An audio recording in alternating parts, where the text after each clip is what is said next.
The Soviet Union lost 27 million people defeating Hitler. Half of the people died from 27 million people. The idea that Europe can't figure out to go and honor the dead and honor that achievement for humanity is terrible. Terrible.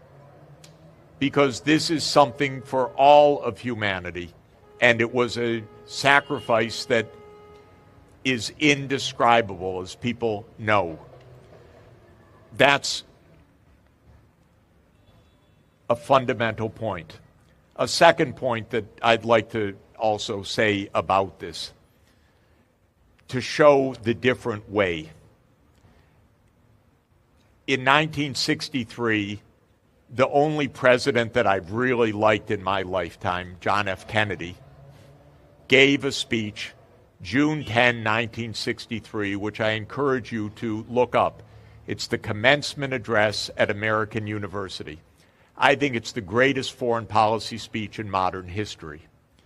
And what it is a speech about making peace. Very unusual. And he gave it because the Cuban Missile Crisis a few months earlier had almost blown up the whole world. And he said, we need to do something different.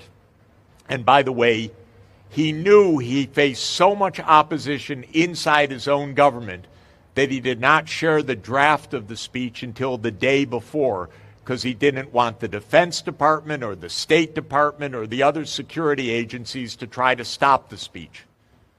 So he wrote it with his brilliant speechwriter, Ted Sorensen, who I was very fortunate to know and love and become friends with. And he gave the speech on June 10, 1963. The speech does not tell the Soviet Union to do anything.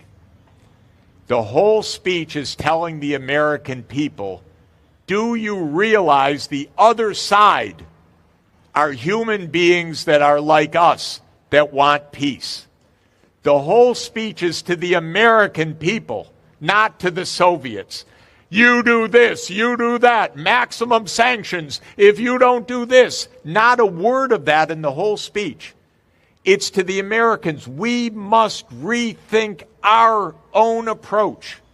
We must realize peace is possible, that we are not gripped by forces we cannot control. He says the challenges of mankind were made by man, and therefore they can be solved by man. But what he does in this speech is he has a section where he praises the Soviet Union for their valor, for their heroism, for the incredible loss that they suffered in World War II. Here's the leader of the United States praising the Soviet Union in 1963 at the top of the Cold War.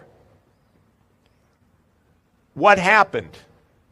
The next day, Nikita Khrushchev got the speech, and he called the U.S. envoy in Moscow, Averell Harriman.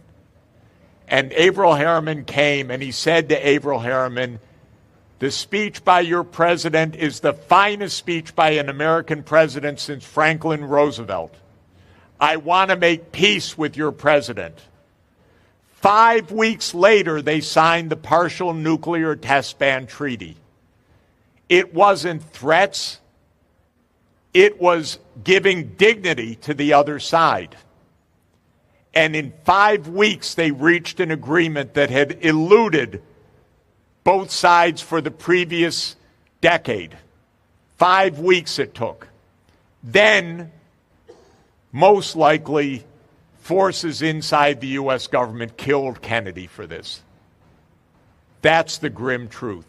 And that's another lie that has been kept secret. And the files that President Trump released recently add to the evidence that this was a government conspiracy, because it adds evidence that the CIA director of counterintelligence had a long, detailed file on none other than Lee Harvey Oswald in his office for years.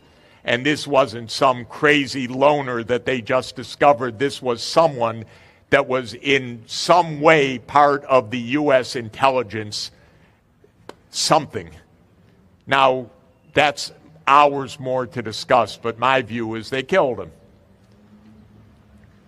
That's what happens to peacemakers often.